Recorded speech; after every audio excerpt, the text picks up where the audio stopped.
Olá, seja bem-vindo ao mais um Cê Está com Dúvida. Hoje o tema da live é Entendendo o Proof of Work. A gente vai discutir um pouco dessa mudança que está acontecendo na rede Ethereum, que em agosto agora vai liberar a versão testnet final do Ethereum 2.0, que muda de Proof of Work para Proof of Stake. Eu vou esperar todo mundo entrar, vou dar um minutinho como sempre, para o pessoal entrar na live antes da gente começar o nosso assunto. Sejam bem-vindos, pessoal. Macedo Rafael, o Vitor, o Onizorg, o Lucas, a Jaqueline, o Locomotron. Como é que vão, pessoal? Eu vou dar um minutinho aqui. Bolão, bom te ver aqui, cara. Nosso co-founder, CTO do Biscoint. Mundo cripto feminino. Tá.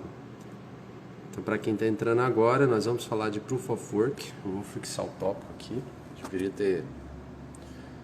Entendendo... Eu esqueço de usar o recurso novo do... Ok.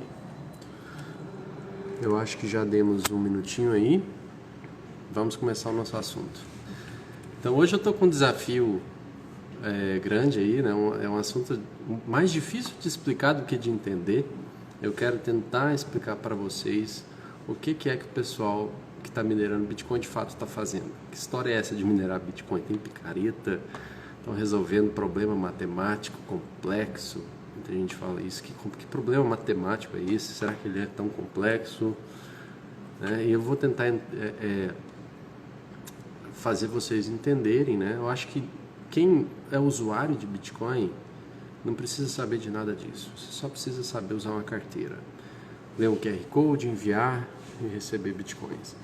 Agora, se você quer tentar entender a tecnologia a ponto de fazer algumas previsões para o futuro, algumas previsões principalmente especulativas, né? Se você quer saber qual é a tecnologia que vai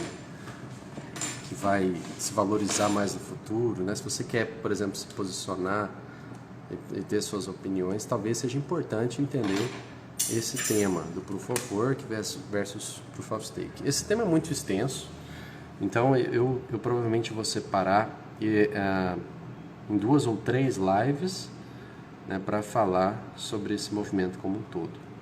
Vocês estão me ouvindo bem agora que eu pus o fone? Tá. Então, como eu disse no início, né, quem chegou agora, a rede Ethereum vai fazer uma mudança agora, né? Ela, em agosto, lança a versão que eles estão dizendo que é a versão final da rede de testes do Ethereum 2.0, que dentre as principais alterações, né, talvez a principal alteração seja a mudança da prova de trabalho para a prova de posse de tokens, né? Então tem todo um debate que o Bitcoin consome muita energia elétrica e que é um desperdício a forma de criação e de mineração de blocos do Bitcoin, que consome energia equivalente à energia do consumo de países médios como a Irlanda, né? E realmente é muita energia elétrica despendida. Mas eu queria entrar com vocês no tema para entender o que é a prova de trabalho de fato, e para a gente tentar debater e colocar opiniões dos dois lados desse debate, Proof of Work versus Proof of Stake, né, para vocês formarem a sua própria opinião. Tá? Então, um dado aqui, né? A cada segundo, a rede de Bitcoin, ela calcula, é possível saber que ela calcula 116 quintilhões de hashes a cada segundo, tá? Isso, só para vocês terem ideia, é 16 vezes o número de grãos de areia da Terra. A todos os segundos, essa rede faz esses cálculos de prova de trabalho. É um cálculo de força bruta que eu vou tentar mostrar para vocês, né? Então, também para ter uma ideia, né? Usando o equipamento de mineração mais moderno que existe, que é o S19 Pro da Antminer, ele produz 110 terahashes por segundo. Se todos os mineradores estiverem usando esse equipamento, então são no mínimo 1 milhão de máquinas de mineração de Bitcoin espalhadas pelo mundo, né? E elas consomem o equivalente a 3,4 gigawatts de energia. Isso é o que produz, para vocês terem uma ideia, né? 3,4 é o consumo mínimo da rede Bitcoin. A gente sabe que é mais porque tem equipamentos muito menos eficientes operando, né? Tem gente que tem menos eficiência energética, precisa também ligar ar-condicionado, refrigeração, tem outros custos energéticos associados a não só do equipamento. Mas então esses 3,4 gigawatts, para vocês terem uma ideia, Itaipu produz 14 gigawatts. Então daqui a pouco a rede Bitcoin vai superar o consumo energético do que produz eu acho que é a maior usina hidrelétrica do mundo.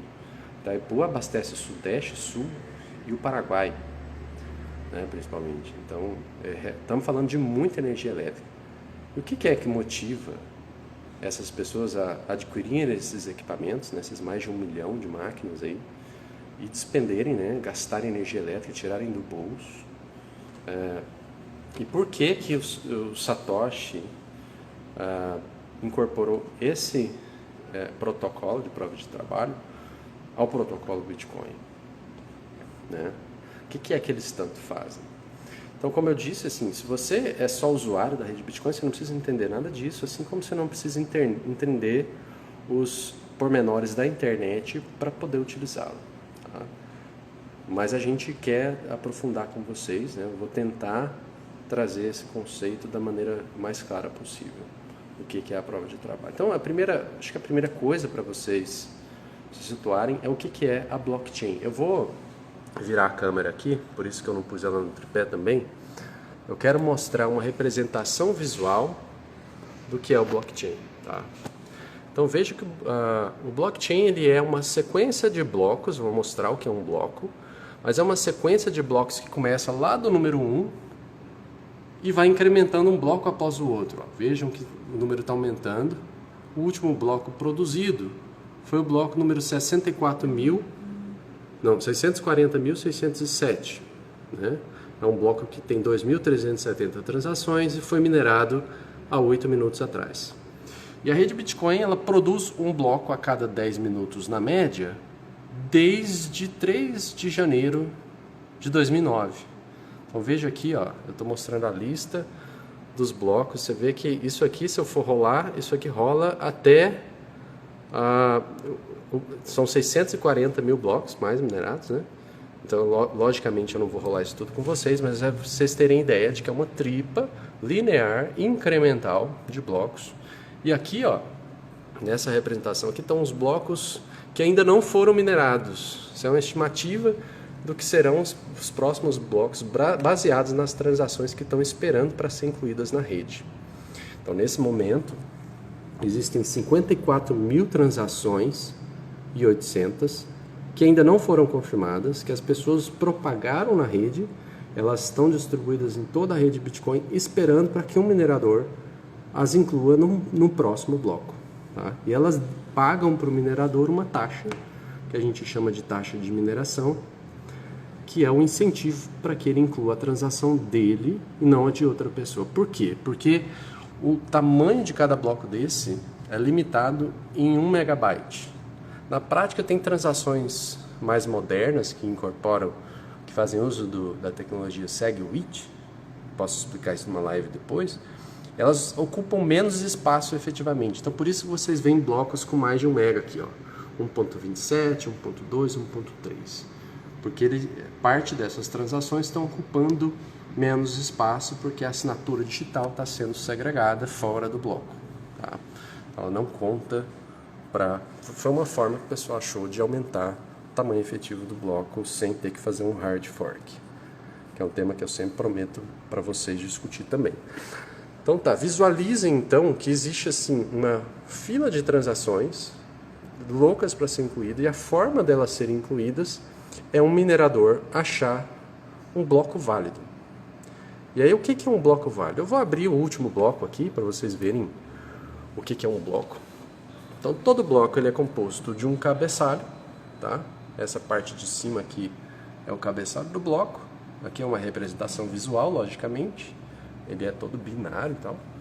E as transações. Então veja aqui que tem 2.370 transações. E a primeira transação de todos os blocos é essa transação especial. É a transação Coinbase. Porque ela cria do nada, você vê que as outras transações todas têm uma entrada de uma transação anterior. Mas essa não, ela não tem uma transação anterior. Ela tem só um texto. Aqui você vê que quem minerou se identificou, é o BTC.com, é uma pool de mineração. E ela cria bitcoins do nada aqui, ó. Ela está criando 6,25 bitcoins e pegando as taxas de mineração que foram deixadas pelas transações, ó. 1,23 bitcoins foram deixados para pagar para o minerador incluir as transações nesse bloco. Então, no total, 6,25 mais 1,23 dá 7,48 bitcoins que esse minerador levou de prêmio por ter achado um bloco válido.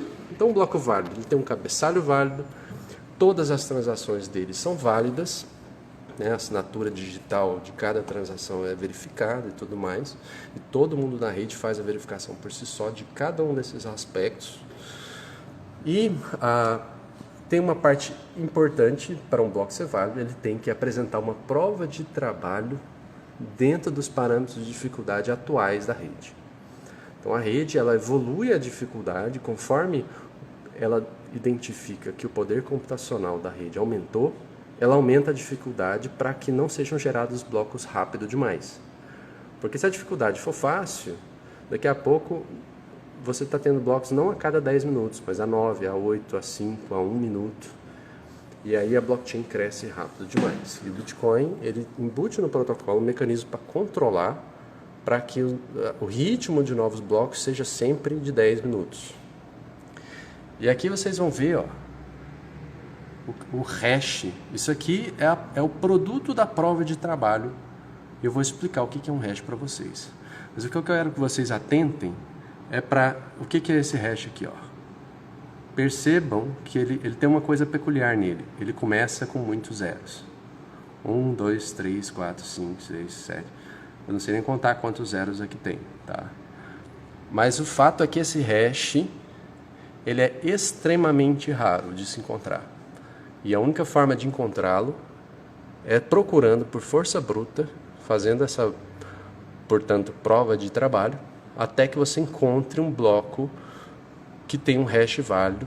Então, todas as outras, os outros parâmetros são validados, todas as transações, o cabeçalho e, especialmente, o hash com a prova de trabalho. É isso que os mineradores estão fazendo. Eu vou explicar para vocês, então, o que é um hash. Então, um hash é uma função matemática, e no caso de um hash criptográfico, ela é um tipo de hash especial. Esse aqui, ó, é o nome do algoritmo de hash usado. O que um hash faz? Ele pega um input de tamanho variado, né? Então pode ser poucos caracteres ou muitos caracteres, 1 megabytes, megabytes, e cospe tipo uma digestão daquele conteúdo que sempre vai dar o mesmo valor para uma mesma entrada. Então eu vou dar um exemplo aqui, ó. Para uma entrada vazia, o hash é esse, é 3B0C4 e assim por diante. Se eu boto, por exemplo, a letra A aqui no meu conteúdo, na minha entrada, veja que o hash mudou por completo. Ele não tem mais nenhuma semelhança com o anterior. E se eu digitar meu ABC aqui, toda vez que eu digitar ABC, ele vai dar o mesmo hash. Então, para cada entrada, você tem um hash determinístico, que é esse número aqui grande, tá? Eu vou chegar lá porque que isso é importante, tá? Então, agora notem uma coisa. Existem hashes que são mais raros que outros. Então vamos dar um exemplo aqui. O hash que começa por 0, um em cada 16 hashes começam com 0. Então eu vou tentar aqui para vocês fazer um trabalho. Vejam bem a palavra. Eu vou fazer um trabalho aqui para tentar encontrar um dado de entrada que produz um hash que começa com 1, 0. A minha chance é 1 em 16. Então eu vou começar com a letra Q aqui. Não tive sucesso. Vou pôr mais uma letra aqui. W. não tive sucesso. Na média eu vou precisar de 8 tentativas. Vamos ver quanto tempo eu levo para produzir um hash começado com 1, 0. Eu não estou dando muita sorte, mas eu vou ter paciência que eventualmente eu vou encontrar um hash válido segundo esse meu critério. Estou dando azar hoje. Achei, pronto. Eu achei uma input aqui, ó. Eu fui digitando. Eu não treinei isso antes, tá? Mas eu achei um hash que começa com 1, 0. Então, para esse meu critério de dificuldade...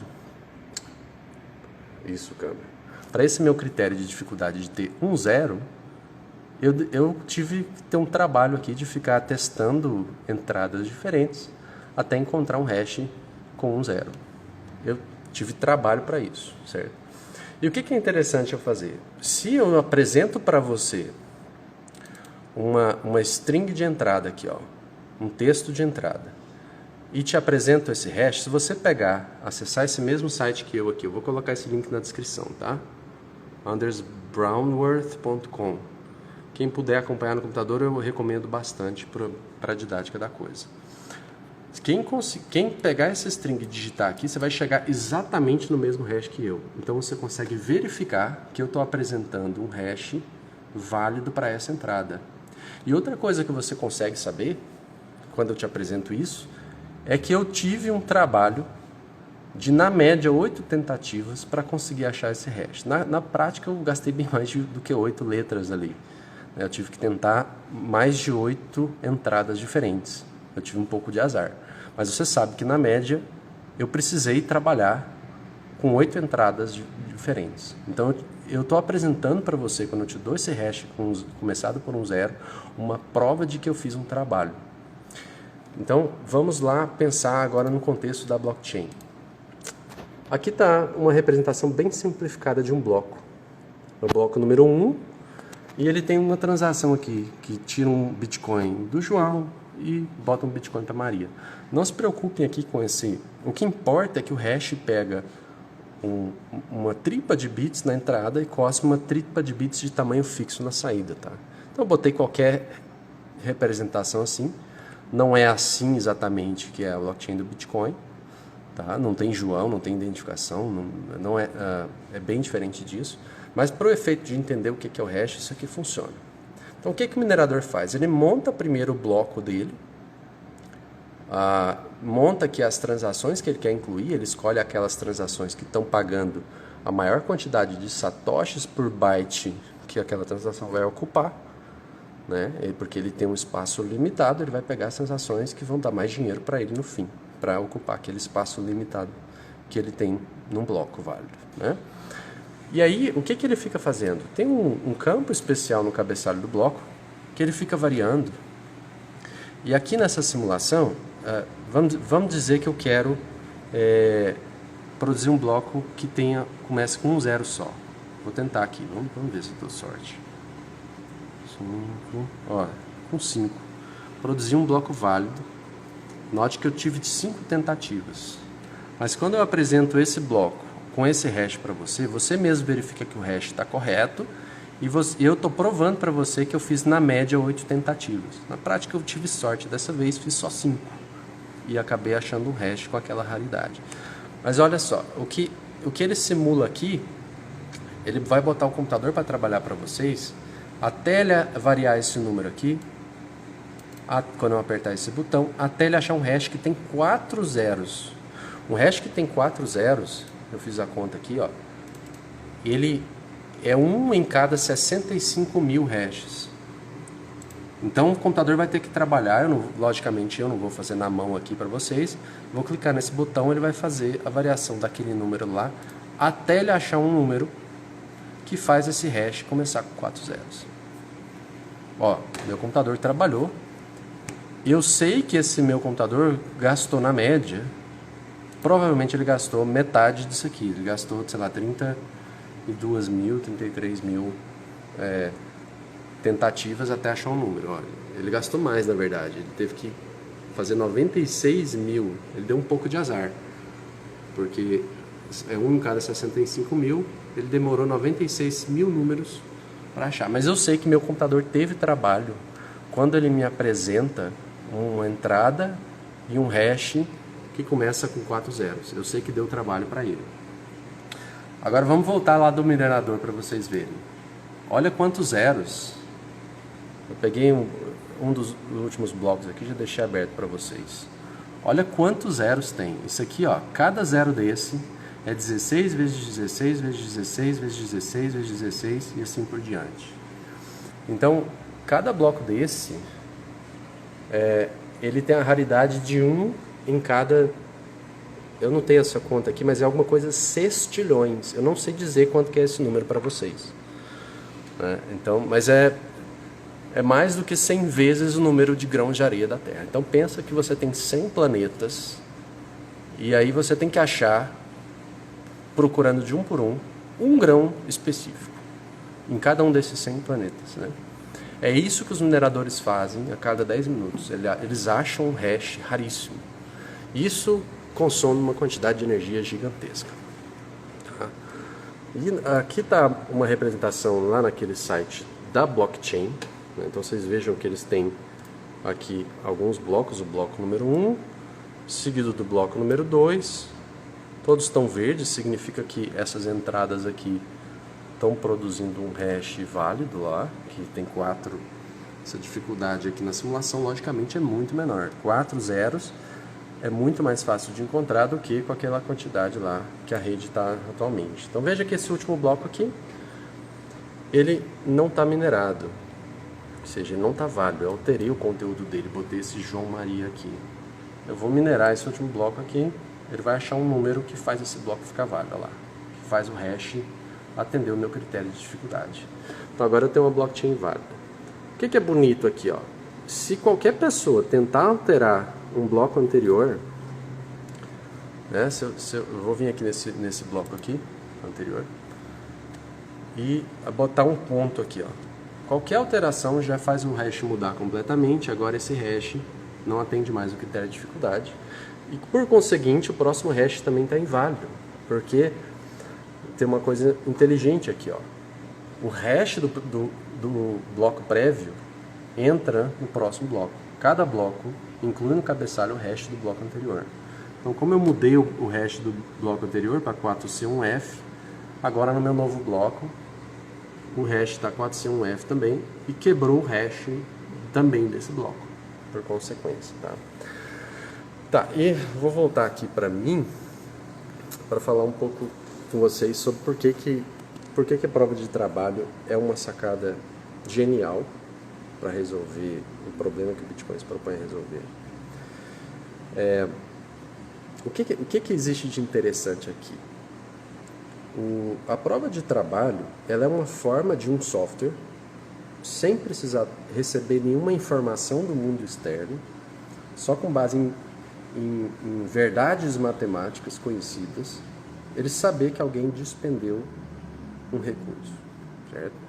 Então, um recurso do mundo material, certo? Do mundo material, que não pode, e ninguém consegue enganar esse software. Então, pensa, isso é um problema que não é fácil para as pessoas entenderem, mas, por exemplo, para um software saber, é aquele problema do cérebro no frasco, né? Como que você sabe que você existe mesmo? Como que você sabe que você é real? Como que você sabe se tudo que está acontecendo não é uma matrix? Se, na verdade, você é um cérebro que está num laboratório cheio de conectores espetados lá nos seus neurônios e provocando essas sensações que você tem. Como que você pode saber? E, na verdade, filosoficamente, você não pode saber. Você não sabe se você é real. A gente vive presumindo que isso é verdade, né? Para um software é muito mais difícil, porque tudo que o software tem são os inputs dele, os sensores dele, né? São as entradas que você dá para ele. E, por exemplo, o software não tem como saber a temperatura, quantos graus está lá fora. Porque a única coisa que o software recebe são os bits que o sensor dá para ele. Mas e se você adulterar esse sensor?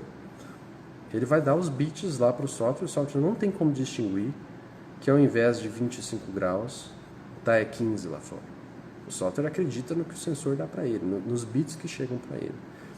Então, quando você manda para a rede Bitcoin um bloco, ela não precisa confiar em nenhuma informação que está ali. O próprio software consegue, ele mesmo, verificar só a partir da própria informação que ela é válida. Então, ele consegue verificar as assinaturas digitais das transações e ele consegue deterministicamente saber, pelo hash, que alguém no mundo real despendeu alguns quintilhões de tentativas de produzir um hash válido. Porque a única forma de produzir um hash válido é por força bruta. Então, isso é o que a gente sabe. Nenhum ser humano conhece outra forma de encontrar um hash válido dentro daquele critério, a não ser tentando de um por um até achar. Certo? Então, claro, se alguém um dia, um matemático genial, descobrir alguma forma de burlar isso aí matematicamente, né? De chegar, bota esse númerozinho mágico lá no nonce, que vai sair um hash com aquela quantidade de zeros. Se alguém criar um teorema matemático que quebra isso, aí o algoritmo SHA-256, em particular, estaria quebrado. E o Bitcoin teria que mudar para outro algoritmo de hash, para a sua prova de trabalho, por exemplo. Mas isso é improvável que aconteça, né? Altamente improvável que aconteça. Né? Mas, e se estiver perto, normalmente o que acontece com os algoritmos de hash é que à medida que a computação evolui, se criam algoritmos mais resistentes, mais que são mais seguros, né? São mais difíceis de reverter, porque uma premissa criptográfica de todo hash é que não possui colisões. Então não é possível na prática, em teoria mas na prática é impossível você achar duas entradas que produzem o mesmo hash. Né? Cada entrada vai produzir um hash diferente, sempre. Se um dia alguém achar uma colisão, ou seja, duas entradas diferentes que produzem um hash iguais, aquele hash é considerado quebrado. Né? Isso já aconteceu com alguns algoritmos de hash. Mas não com o SHA-256. Ele é considerado um algoritmo de hash criptograficamente forte, né? Extremamente forte. Então, isso a prova de trabalho é um meio inteligente do software determinar algum fato do mundo real que aconteceu sem que ele possa ser enganado. E aí eu vou entrar na live que vem, vou falar do Ethereum 2.0, vou falar um pouco de Proof of Stake, e até numa terceira live, talvez, eu quero falar um pouquinho de DeFi, esse movimento de finança descentralizada, em que é possível você fazer operações financeiras avançadas, né? Emprestar tokens e ganhar rendimentos em cima, fazer negociações alavancadas, numa rede totalmente, ou pelo menos em grande medida, descentralizada. Né? Tem alguns pontos de centralização, como eu vou discutir, os oráculos e tudo mais, que cai nesse mesmo problema de saber informação do mundo real. Por exemplo, a rede Ethereum ela precisa saber qual que é o preço do Bitcoin nas exchanges. Então ela vai receber bits de algum lugar dizendo, o preço do Bitcoin nesse momento está 9.644. Mas como que a rede Ethereum, que ela é cega, ela não está de fato vendo o mundo real, ela só está vendo os bits que chegam para ela. Como que ela sabe que o preço está mesmo $9.600? E não 10, e não 5? Né? Isso é super importante para ela definir os preços de liquidação e tudo mais. Né? Então, essa parte a gente vai falar talvez na terceira live dessa série. E até uma coisa que já está acontecendo assim, estava vendo a notícia que as exchanges, que são as grandes exchanges, Coinbase, a própria Foxbit aqui no Brasil, elas estão distribuindo Ethers em endereços diferentes. Para você trabalhar no Proof of Stake do Ethereum, você precisa ter 32 Ethereums no endereço. Então, e elas vão lançar um Staking as a Service, né? Qual que é a ideia geral do Proof of Stake? Você deixa seus Ethereums num nó validador, 32 Ethereum no mínimo, e aí você consegue ir validando transações, gerando blocos novos, ou participar dessa federação de pessoas que estão produzindo blocos novos, sem gastar energia elétrica. Você está empenhando tokens Ethereum para aquilo, e você ganha novos Ethereums como recompensa, assim como os mineradores de Bitcoin ganham Bitcoins pelo seu trabalho. Então, o que já está acontecendo? As exchanges estão usando, por exemplo, a Coinbase. Eu sei que Bitcoins, ela tem quase 1 milhão de Bitcoins em custódia. Não são Bitcoins dela, são Bitcoins de milhões de pessoas diferentes, talvez dezenas de milhões de pessoas, concentradas mais nos Estados Unidos, que estão em posse da Coinbase, porque as pessoas têm o mau hábito de deixar sua cripto na corretora. Não é um bom hábito. Quem acompanha a gente insiste muito nisso. E aí, o que vai acontecer? Pessoas, né, ou instituições que não estão com a pele em jogo vão ter poder sobre a rede. Então, uma corretora como a Coinbase, que tem milhares e milhares de Ethers, ela vai ter um poder de influência sobre que transações vão ser autorizadas ou não muito grande. Só que sem ela ter a pele dela em jogo. Ela está usando tokens de outras pessoas para ter aquele poder. E o problema desse tipo de centralização é que ela está sujeita a pressões regulatórias. Então, se houver alguém que dizer assim, não valide nunca mais, não pode validar transações para esse endereço aqui, congela esse endereço aqui, a Coinbase ela vai obedecer. E como ela controla uma parte substancial da rede, aquela transação provavelmente não pode acontecer. E como a gente falou na live passada, no Bitcoin isso é mais complicado de acontecer pelo fato de estar atrelado a um ativo do mundo real, pessoas com pele em jogo, né?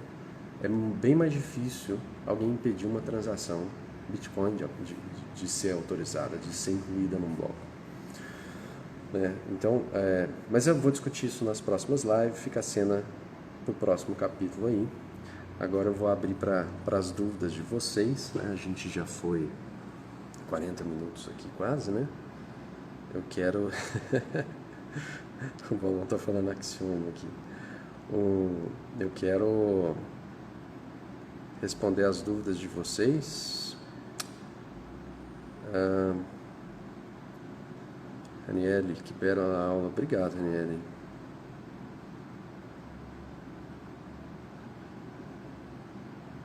Deixa eu ver. Boa noite, Rodrigo, para você também. Lucas Pires. Mundo Cripto Feminino. Olá. Vocês estão sem dúvidas hoje. Ou é porque vocês entenderam tudo, e eu expliquei super bem, ou não entenderam nada, né? Então, ou ainda estão tentando processar um pouquinho, né? É um pouco denso isso aí, né? Mas eu sou da opinião seguinte: para você se sentir seguro em qualquer investimento, em qualquer, vamos dizer, posicionamento na vida, que você vai colocar, por exemplo, vai se colocar com uma exposição séria naquilo, se você não entra um pouquinho mais profundo, isso vale para qualquer coisa. Tipo, eu vou colocar patrimônio da minha vida em Apple, né? Então você vai pegar 80%, 90% do seu portfólio e botar em Apple, comprar ações da Apple. Digamos que você tenha muito dinheiro que foi acumulado com muito trabalho em várias gerações, né? Você herdou dos seus avós, dos seus pais para você. Você vai botar tudo em Apple. Você vai fazer isso sem entender em mais detalhes todo o contexto onde a Apple opera, né? Todos os concorrentes dela, sem entender o que está acontecendo na China com os celulares, sem entender a indústria, essa guerra entre China e Estados Unidos, cambial e de comércio, como isso pode impactar a Apple e tal. Você vai estar muito interessado, você vai estar até paranoico querendo entender essas coisas. E entender, eu acho que esses pormenores do Bitcoin, ele é a única forma de você ter uma segurança, principalmente para saber a hora de comprar quando todo mundo está vendendo. Ou a hora de vender quando todo mundo está comprando também, por que não? Então, quanto mais bem informado você tiver com relação ao restante do mercado, mais você vai poder jogar contra o mercado de maneira acertada, né? Porque o mercado é o produto das percepções e opiniões e estimativas e projeções das milhões de pessoas no planeta. O somatório de todas essas opiniões viram um único número, que é o preço de hoje. Então, se você está acima da média dessas opiniões que produziram esse preço, e nesse preço tem opiniões de gente muito inteligente, com muito dinheiro, né? Quanto mais dinheiro você tem operando, mais influência você tem sobre o preço. E as pessoas que têm muito dinheiro operando, normalmente são pessoas muito bem informadas, muito educadas sobre o tema, né? Então, se você consegue estar... quem assistiu aquele filme A Grande Aposta, né? The Big Short, eu não sei em português, não lembro o título em português. Foi de um pessoal que estava à frente do mercado. O mercado todo estava em negação de uma realidade da crise de 2008, mas tinha alguns poucos ali que conseguiam ver o que estava de fato acontecendo, eles estavam à frente e eles conseguiram apostar contrário a todo o resto do mercado e ganharam uma bolada de dinheiro com isso, né? Acertando o que ia acontecer com a crise e que ninguém mais estava vendo.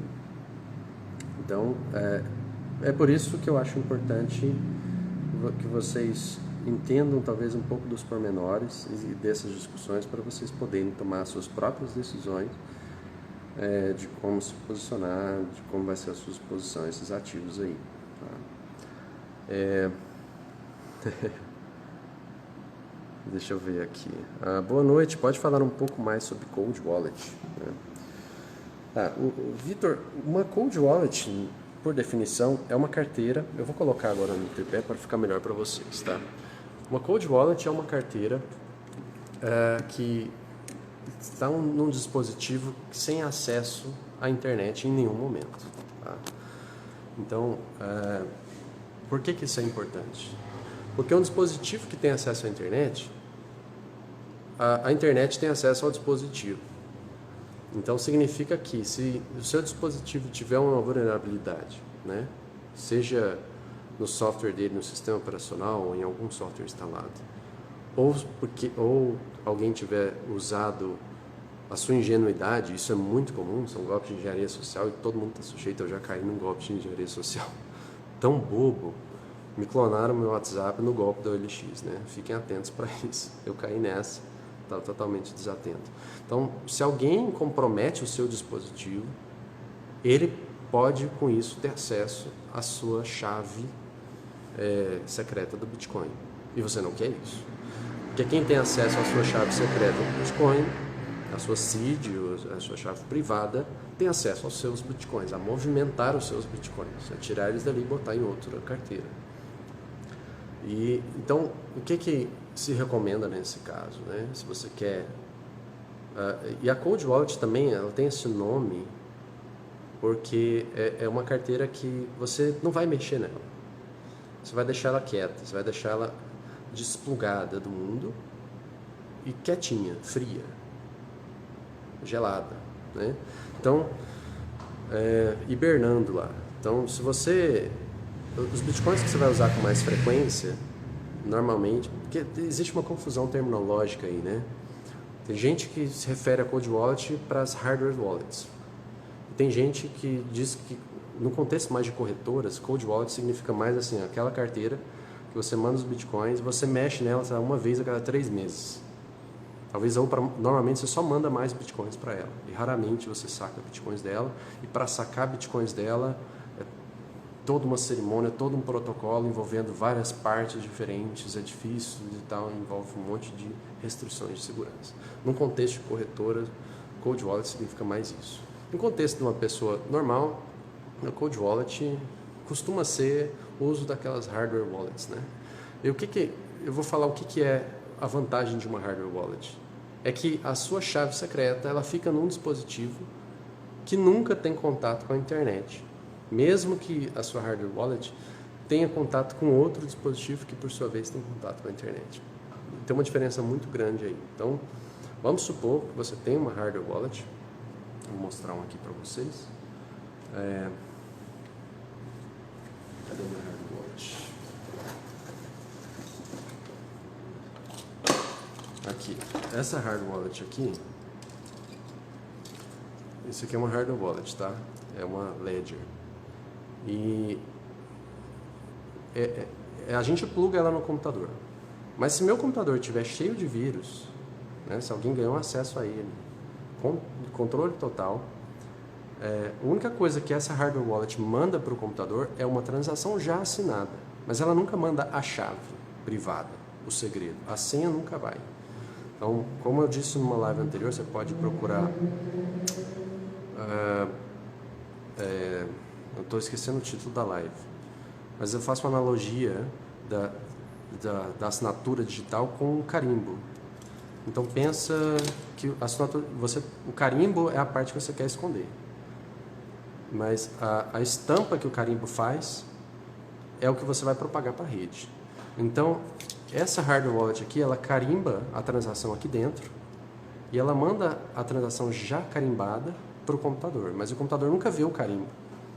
Então, isso dá uma segurança grande. Quando você usa uma carteira online, como uma carteira no próprio computador ou no próprio celular, o carimbo tá no computador. Então, se o hacker tem acesso ao seu computador, ele, em tese, pode conseguir acesso ao carimbo, à chave privada. E ele mesmo pode começar a carimbar outras transações. Ele cria transações, uma vez em posse do carimbo, ele carimba a transação que ele quiser. E digitalmente não tem limite para isso, né? Então, toda a segurança do Bitcoin, ela se baseia, e de qualquer criptomoeda, né? Ela se baseia na sua capacidade de guardar esse segredo longe do alcance de agentes maliciosos. E não pense que hackers vão ser pessoas que vão olhar para você, tá? Vou olhar assim, o Vitor, eu vou atacar o Vitor. Não, ele só cria um software, espalha esse vírus na internet. Esse vírus começa a fazer o trabalho dele automaticamente, mandar e-mails automaticamente, e esses e-mails enganam as pessoas saem clicando nos links, e ele vai infectando mais máquinas, e usa essas novas máquinas para se espalhar ainda mais, por isso que chama vírus. E com isso ele vai ganhando acesso a um monte de máquinas, e ele segue uma rotina lá, ele tenta procurar padrões nessas máquinas que ele consegue infectar, que se pareçam, por exemplo, com uma chave privada de Bitcoin. E tudo que ele acha, ele manda para algum lugar central, para um servidor que o hacker pôs lá na Rússia, alguma coisa assim.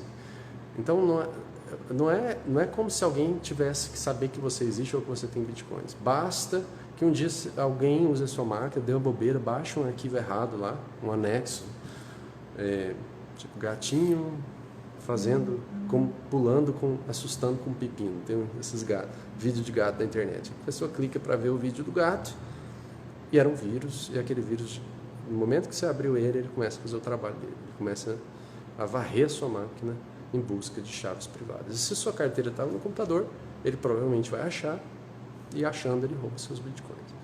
Então esse é o perigo que você tem que tomar cuidado. Usando uma hardware wallet, você está bem mais protegido desse tipo de ataque genérico pela internet. Mas você não está protegido de todos os ataques possíveis. Tá? Usando um celular, você está mais protegido, via de regra, do que no computador. Porque no computador você vai estar usando Windows, que eu sei, você não vai estar usando Linux. E no celular, normalmente você está usando um Linux. E a compartimentalização da memória no sistema Unix é superior em termos de segurança ao que se tem no Windows, né? Por isso que não é só por isso que o Windows é mais infestado com vírus, é porque o Windows é muito popular também, né? Então, normalmente um hacker, quando ele vai fazer um vírus, ele vai fazer um vírus para Windows. Só de você estar num celular Android ou iOS, que Android é Linux, o iOS é BSD, que também é baseado, você já está mais seguro, porque você está num dispositivo menos alvejado. Tá? Baseado nisso, Bitcoin é mais arriscado que ações, do que a maioria delas, com certeza, né? porque ele é muito mais experimental. E ele tem um upside, eu diria, maior do que a maioria das ações também. Então, assim, tem empresas que são relativamente seguras, né? Por exemplo, você vai investir numa companhia de saneamento de água. A água é uma coisa que não vai ser substituída por nenhum produto inovador. As pessoas vão continuar usando água, ela é um elemento extremamente abundante e necessário à vida. Então, se você investir numa empresa de água, pode ser que você perca um pouco de dinheiro, pode ser que você ganhe um pouco de dinheiro. Mas, então ela é bem mais segura do que investir em Bitcoin, certamente. Mas você não vai ver a sua companhia de água, provavelmente, aumentar de valor 100 vezes, como a gente viu o Bitcoin aumentar na última bull run.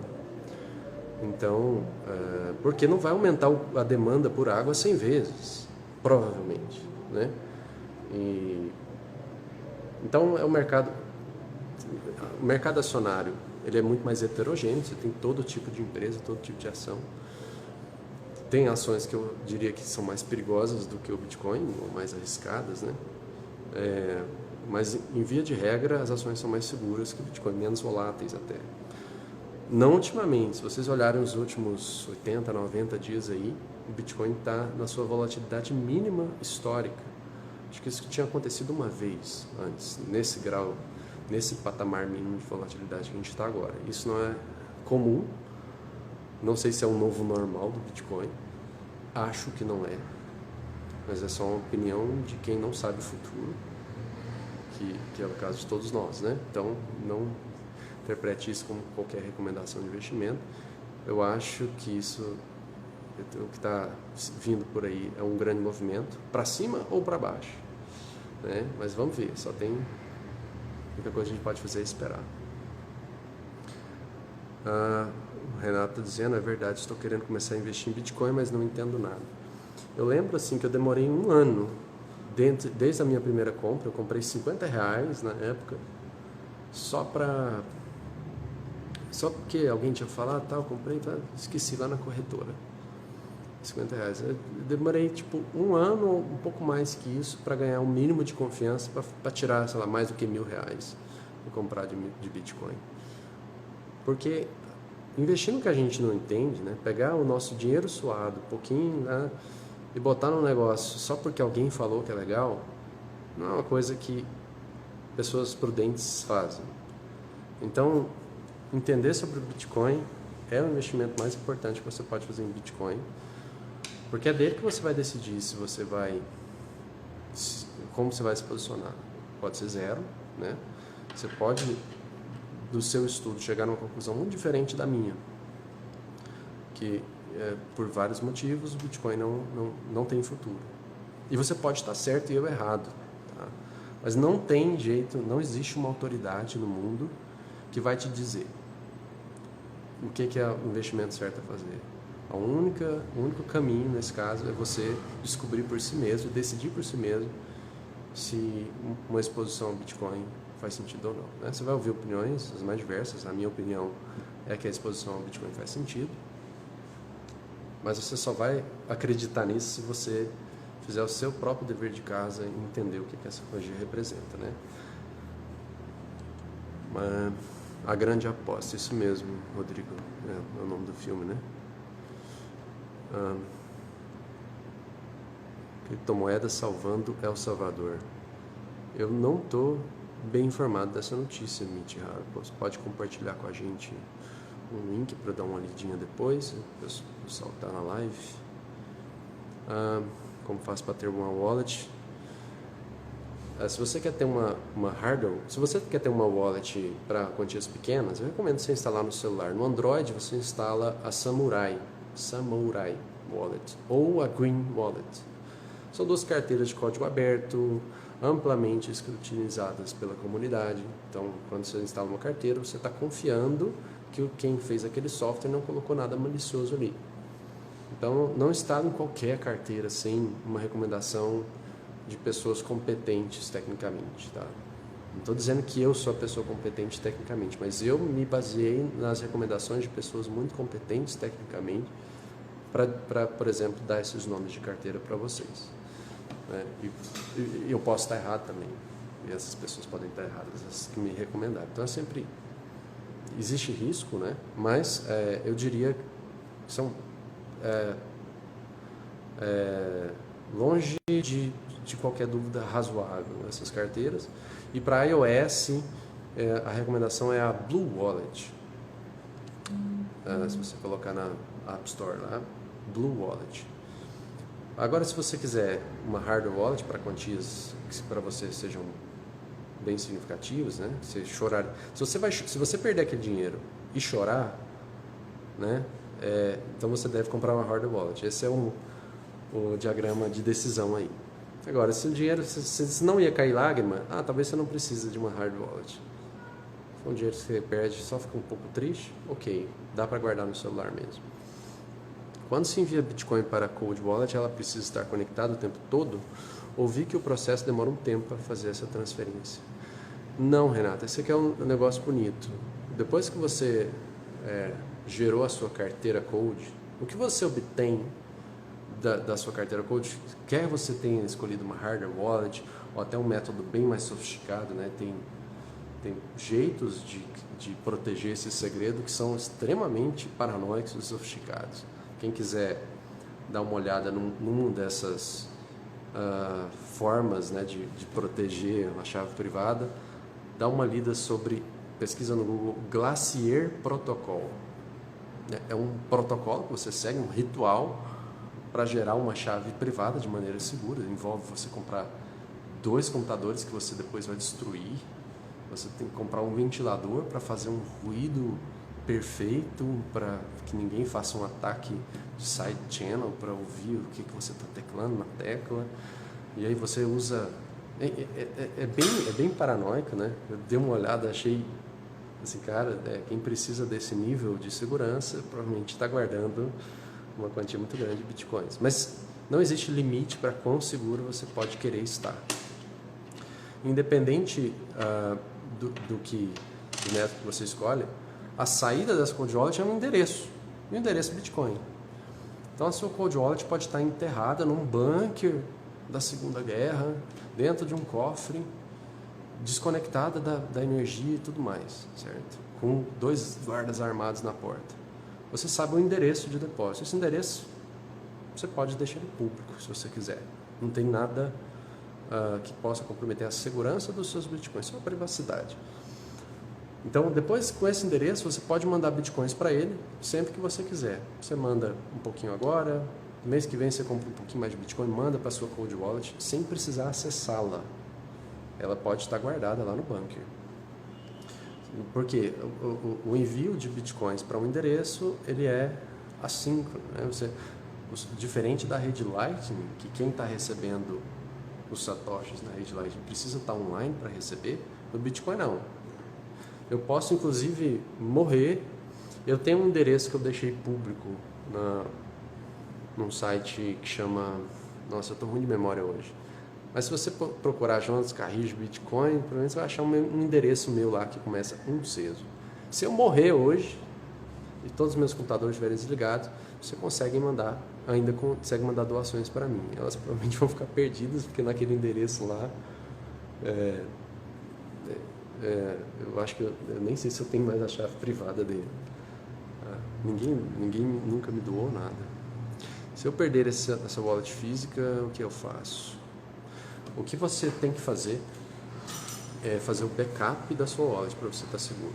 Então, esse segredo que é guardado aqui dentro dessa wallet aqui, essa senha grande e inadivinhável, você consegue cuspir, ela cospe aqui nessa tela, uma representação dessa senha na forma de 12 ou 24 palavras.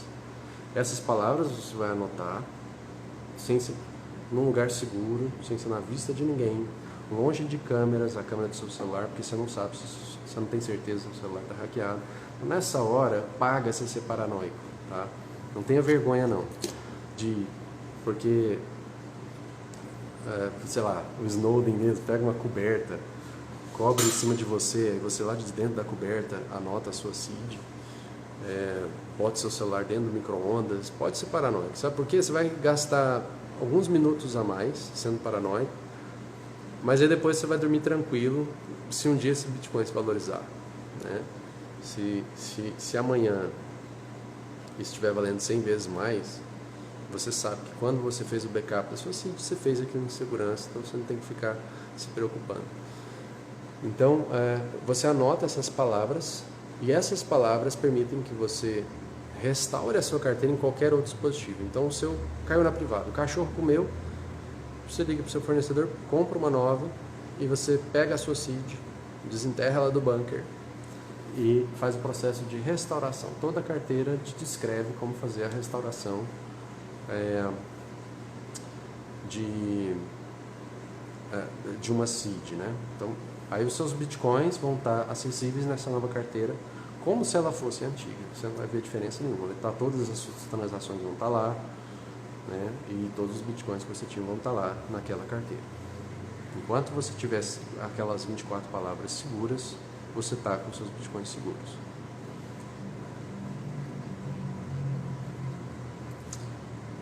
Menos volátil que o real. Sim, verdade, Vinícius.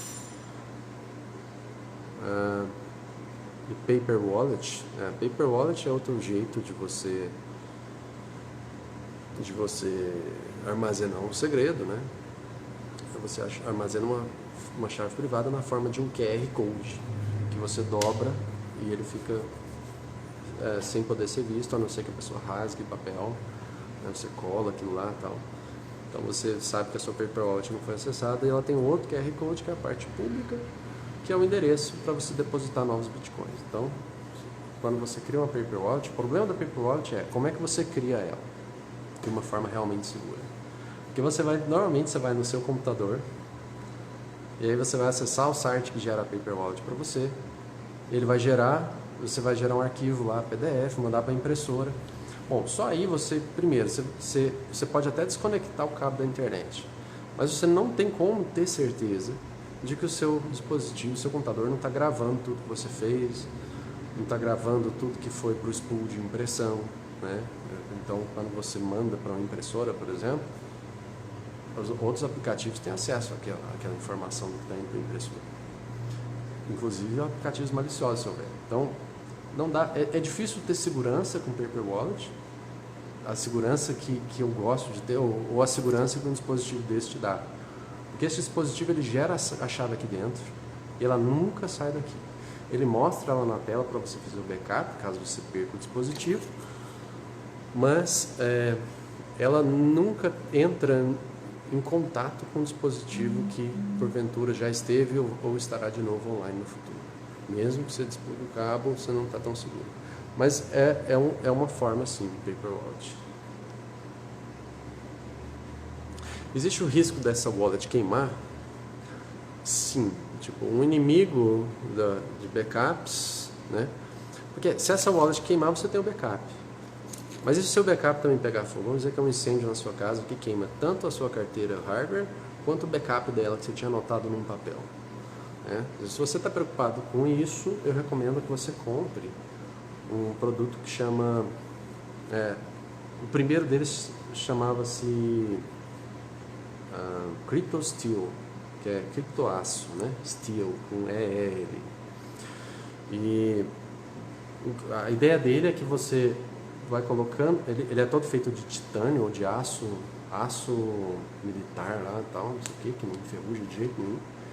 Isso resiste ao fogo, resiste a desmoronamento, resiste à água, resiste a uma série de eventos possíveis, resiste a cachorro, resiste a criança, porque ele é parafusado, fica fechadinho. Então, enquanto você tiver, a não ser que você perca ele, né, que alguém roube ele ou alguma coisa desse tipo, enquanto você tiver ele, sua casa pode desmoronar, ela pode pegar fogo, ela pode ser inundada e suas letrinhas vão estar bem guardadas lá dentro, né? Uma curiosidade sobre a seed é que as palavras que podem compor uma seed, todas elas, você só precisa das primeiras 4 letras, né? Então não existe no conjunto de, acho que 4.096 palavras que podem compor uma seed, não existe nenhum par de palavras que partilham as mesmas primeiras 4 letras. É isso aí, pessoal. O que deu tempo de responder foi hoje. Quanto custa a wallet física? Agora com o dólar deve estar uns 800 para R$1.000, mas Houve um tempo em que era R$500, uma aula de 10. Nossa live está ficando por aqui. O Instagram já está me dando 10 segundos aí. Desejo a todos um bom final de semana. Agradeço mais uma vez a presença de todos aí. Nos vemos na semana que vem, continuando o nosso tema. Um abraço.